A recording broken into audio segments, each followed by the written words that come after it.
Bahkan banyak juga yang bisa gue bilang mengalami hal yang lebih buruk gitu. Karena ketahuannya pas sudah telat atau sudah nggak ketolong. Pas tiba-tiba taunya, oh udah stadium 3, stadium 4, atau stadium 5 di Malaysia ini. Dan gue sangat yakin kalau itu tidak ada hubungannya dengan kuantitas.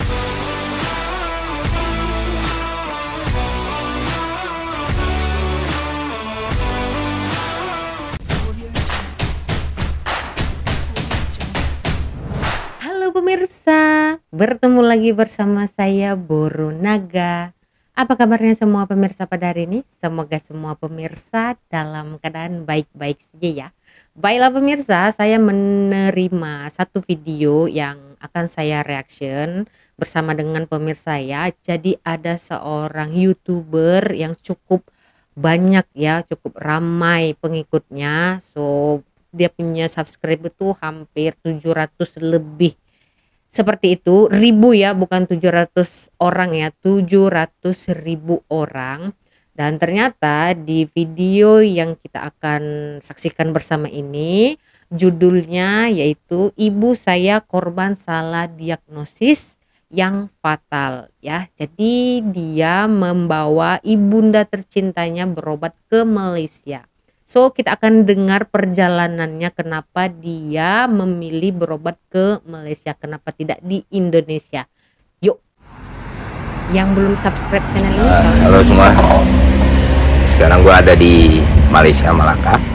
Bukan untuk bisnis, bukan untuk hiburan, tapi ngurusin pengobatan ibu gue yang kemarin baru aja diketahui mengidap kanker nasofaring. Ya. Halo warga sipil sekalian, ya sekarang gue lagi di Malaka, Malaysia. Seperti yang gue bilang tadi, bukan untuk urusan bisnis, bukan lagi wisata, bukan lagi ada meeting, tapi lagi mengurus pengobatan ibu gue yang baru diketahui mengidap kanker.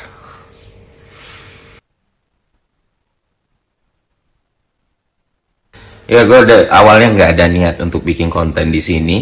Jadi ya seadanya banget, nggak ada bawa kamera, nggak ada bawa gear, jadi cuman pakai handphone.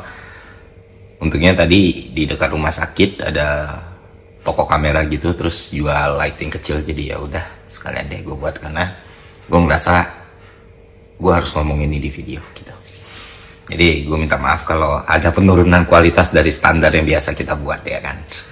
Oke, balik lagi, gue bohong lah kalau ngomong everything is fine gitu loh. Ini jelas sesuatu yang membuat keluarga, terutama ibu gua, merasa terguncang gitu. Ya, ada perasaan marah, sedih, khawatir, takut, kesal, itu semua bercampur aduk. Tapi walau demikian, gue percaya ibu gua adalah seorang wanita yang tangguh, seorang perempuan petarung. Dia sudah banyak mengalami masalah dalam hidup, baik secara fisik maupun mental, dan semangat bertarungnya belum berkurang sedikit pun. Itu yang membuat gue semakin kagum sama beliau.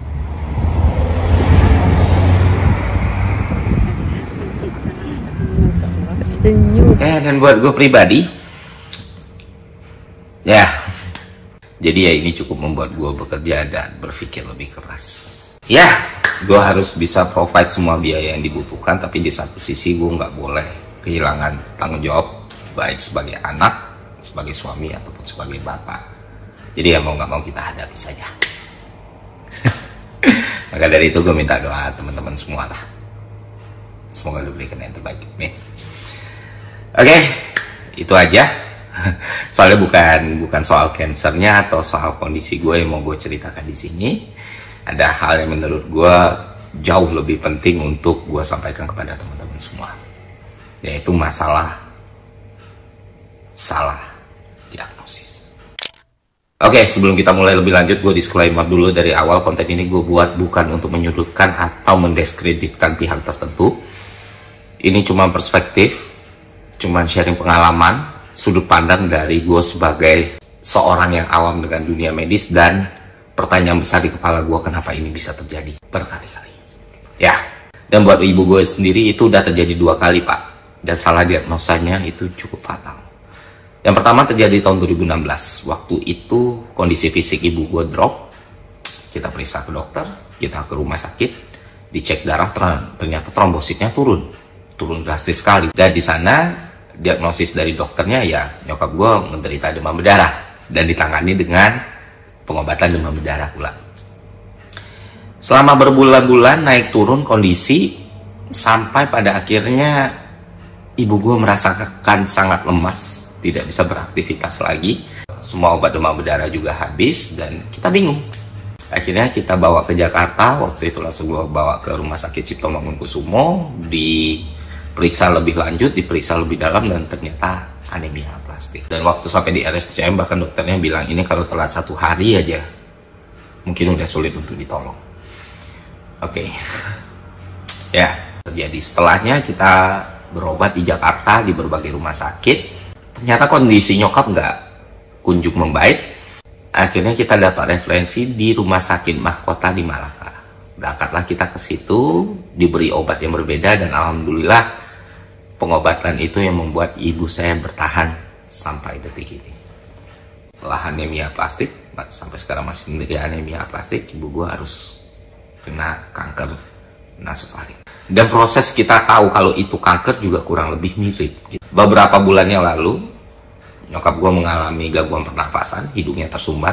Ya, kita semua pernah merasakan hidung tersumbat dan itu sangat-sangat tidak membuat nyaman. Nah, masalahnya di nyokap adalah biasanya dalam beberapa hari juga udah hilang gitu ya. Nah di case-nya ibu gue ini berbeda. Setelah 1 minggu lebih ternyata hidung tersumbat ini nggak kunjung hilang, malah justru lebih parah sampai ibu gue kesulitan bernafas. Akhirnya kami bawa ke dokter, diperiksa lagi sama dokter, dan dia diagnosis menderita rhinosinusitis. Nah, karena udah pernah ada kejadian kayak anemia aplastik kemarin, gue akhirnya nyari second opinion nih, dokter kedua, dan sama, sinus juga katanya. Akhirnya ibu gue menjalani pengobatan sinusitis. Dan setelah 1,5 bulan menjalani pengobatan, ternyata kondisinya tidak kunjung membaik. Akhirnya kita bawa lagi ke Jakarta, gue tanya dokter di Jakarta juga sama gitu. Ini sinus. Nah, sama dokter-dokter ini ditawarin operasi, cuma karena nyokap pengidap anemia aplastik dan umurnya juga udah tua, maka tidak disarankan untuk melakukan operasi. Jadi ya untuk obatinya pakai obat aja. Tapi ternyata apapun obat yang udah diminum, kondisi juga tidak kunjung membaik. Akhirnya kami mendapat informasi dari temannya kakak gue bilang, oh di rumah kota itu, kalau di Malaka, di Rumah Sakit Mahkota itu bisa ditangani dengan lebih baik dan cepat gitu. Karena kita udah hopeless, nggak tahu mau kemana, akhirnya berangkatlah kita ke Malaka, ke Rumah Sakit Mahkota. Nah, sampai di Rumah Sakit Mahkota diperiksa dokternya, terus dokternya emosi. Dia bilang ini bukan sinus, ini tumor. Akhirnya dilakukan proses pemeriksaan dan diketahui kalau ini bukan tumor jinak. Artinya apa? Artinya butuh tindakan kemo dan radiasi. Di situ perasaan gue sakit, hati gue sakit, gue kecewa, gue kesal, gue marah gitu loh. Oke lah kalau misalnya terjadi 1 kali, ini 2 kali, dan dua-duanya itu penyakit yang sangat serius. Gue cuma bertanya kenapa ini bisa terjadi 2 kali pula, dan dua-duanya itu penyakit yang serius. Dan perasaan kesal itu gue tuangkan di Twitter, gue bikin 1 tweet, dan tweet itu rame gitu. Ramenya apa? Rame karena tanggapan orang-orang lain yang pernah mengalami kondisi yang mirip atau serupa. Dan bahkan banyak juga yang bisa gue bilang mengalami hal yang lebih buruk gitu. Karena ketahuannya pas sudah telat atau sudah nggak ketolong. Pas tiba-tiba taunya, udah stadium 3, stadium 4, atau stadium akhir. Ada yang dibilang masuk angin ternyata kanker. Ada yang dibilang ternyata cervix. Dan berbagai keadaan-keadaan lain yang gue pikir, ini ternyata sudah sangat sering terjadi di Indonesia. Dan itu membuat gue mengulang beberapa memori lagi. Salah satu teman akrab gue, waktu itu kami nikah di tahun yang sama. Jadi seharusnya anak kami berada di usia yang relatif sama. Nah, kebetulan beliau menikah, langsung punya anak, dan anak itu lahirnya sehat sekali gitu. Nggak ada masalah, nggak ada gangguan. Tiba-tiba anaknya menguning, diperiksakan ke 2 rumah sakit, dibilang nggak apa-apa. Dibawa ke rumah sakit yang lebih besar, dan barulah ketahuan ada cairan di rongga dadanya. Dan ya, pas sudah tahu ternyata terlambat gitu. Dan mungkin teman-teman yang nonton video ini punya cerita yang sama dari orang terdekat, keluarga, teman, atau lain sebagainya. Dan sampai detik ini gue mikir kok bisa sih hal kayak gini kejadian. Ya kita semua juga tahu mungkin ya jumlah masyarakat dan jumlah dokter di Indonesia itu sangat-sangat tidak seimbang, ya kan. Ya kita kekurangan banyak dokter. Terus gue berpikir, oh ya kalau gitu solusinya tambah aja dokternya. Tapi bagaimana kita bisa menambah dokter dalam jumlah yang banyak kalau ternyata pendidikan dokter itu hanya bisa dijangkau oleh segelintir orang. Karena seperti yang kita ketahui, mahal. Pintar aja nggak cukup untuk jadi dokter. Lu harus pintar dan lu harus punya uang. Jadi ya ini bukan masalah sederhana yang bisa diselesaikan dengan membalik telapak tangan gitu. Nah, katakanlah suatu hari masalah ketimpangan jumlah dokter dan penduduk ini bisa diatasi, ini juga nggak linear sama kompetensi dan pelayanan di dunia medis. 1 tahun lalu ada video viral di TikTok ketika ada nakes, yang mana mereka membuat konten yang bilang bahwa kalau pasiennya BPJS itu mereka males gitu. Itu bahkan dijadiin konten. Terus pengalaman pribadi gue waktu nganterin ibu gue berobat, beliau udah dalam keadaan kritis, itu perawatnya masih bisa main handphone, ngobrol, ngegosip di sebelah tempat tidurnya beliau gitu. Ya gue nggak ada cerita, itulah yang gue lihat. Sementara hal-hal kayak gitu nggak gue temukan di sini, di Malaysia ini. Dan gue sangat yakin kalau itu tidak ada hubungannya dengan kuantitas. Ya kan? Ya menurut gue kita harus fair untuk ngomong kalau ada banyak yang harus dibenahi di dunia kesehatan kita. Entah itu pelayanannya, entah itu sistemnya, entah itu profesinya, entah itu profesionalitasnya gitu. Gue sendiri sampai sekarang masih percaya sama tenaga kesehatannya Indonesia. Kalau emang bisa berobat di Indonesia, gue bakal berobat di Indonesia. Kalau emang bisa ditangani di Indonesia, ya gue bakal kalau emang bisa ditangani di Indonesia, ya gue bakal berobat di. Karena emang kalau semuanya normal lebih enak di Indonesia dong. Cover asuransi, fleksibilitasnya, aksesnya, nggak ada language barrier-nya, dan berbagai kemudahan yang lain. Daripada kita harus berobat ke luar negeri. Tapi ya karena situasinya kayak gini ya, masyarakat jadi nggak punya pilihan. Karena kan kita nggak mau main-main sama nyawa. Apalagi untuk kesehatan orang-orang yang kita sayangi, ya kan. Nah gue cukup beruntung, gue punya penghasilan dan tabungan ketika situasi ini terjadi dan bisa membawa orang terdekat gue ke rumah sakit atau pelayanan medis yang mumpuni. Tapi ya banyak masyarakat Indonesia yang nggak punya pilihan kayak gitu loh. Mau sampai kapan kita menutup mata dan telinga kalau masalah ini benar-benar ada? Ya itulah. Jadi gue harap semua pihak terkait semoga ini jadi bahan evaluasi ya. Karena selain gue di luar sana mungkin banyak sekali orang yang mengalami masalah yang sama dan lebih banyak lagi yang mungkin tidak seberuntung itu untuk bisa memberikan pilihan yang lebih banyak untuk keluarga atau orang terdekat gitu. Nah buat teman-teman semua, cobalah ketika mengalami situasi kayak gini untuk mencari second opinion, opini ketiga, opini keempat, atau opini kelima gitu. Kalau ternyata setelah kita jalani pengobatannya nggak ada kemajuan sama sekali, karena ya yang nggak bisa salah itu cuma Tuhan. Ya mana tadi Hasim? Hah? Siap? Siap. Semua siap. Bismillah. Oke, itu aja dari gue. Semoga konten ini bermanfaat. Maaf ya pemirsa, saya kalau bercerita tentang emak ini memang tak boleh. Saya terus teringat dengan mendiang emak saya. Jadi kita tengok dari raut wajah Bang Ferry tadi, kelihatan sekali ya beliau sangat menyimpan kekecewaan atas kesalahan diagnosis yang telah diterima oleh ibunda tercinta Bang Ferry. Dan dari intonasi suaranya juga sangat kesal ya, kenapa ini harus terjadi. Jika penyakit itu bisa dideteksi pertama kali, cepat diketahui penyakitnya, kemungkinan bisa diobati. Tetapi kalau sudah namanya udah stage 4 begitu kan,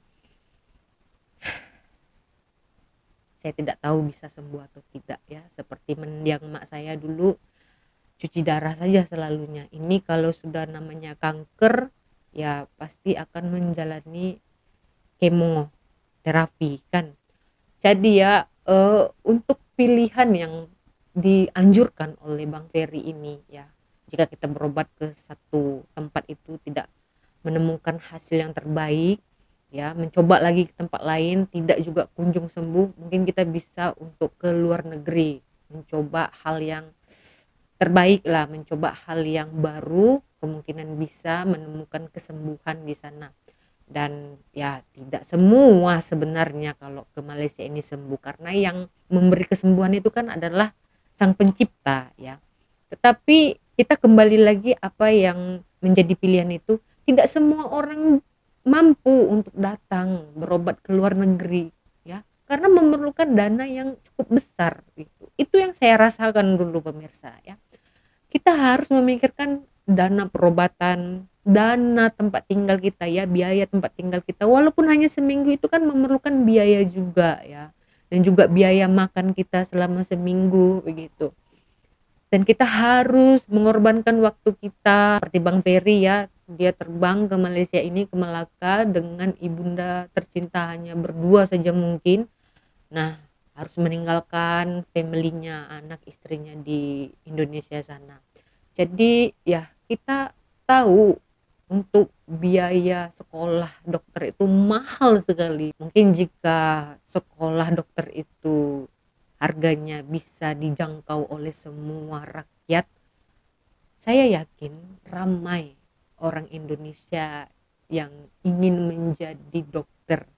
Siapa yang tidak ingin ya menjadi seorang yang boleh menyelamatkan nyawa seseorang, walaupun kita tahu ya kesembuhan dan kesehatan itu adalah pemberian dari Pencipta, tetapi tidak salah kita untuk mencoba. Dan sudah berkali-kali ya, ramai sekali orang memberikan pengalamannya jika berobat ke Malaysia akan menemukan atau menerima hasil yang terbaik. Jadi kita doakan Indonesia semakin maju, semakin baik ya, dalam segala hal, dalam segala hal. Jadi begitu saja ya pemirsa, di video hari ini saya kalau cerita pasal mak ini memang saya terus buntu kepala saya pemirsa, otak saya terus buntu, tak dapat saya bercakap apa-apa. Saya doakan semoga ibunda Bang Ferry diberi kesembuhan ya, kita jangan patah semangat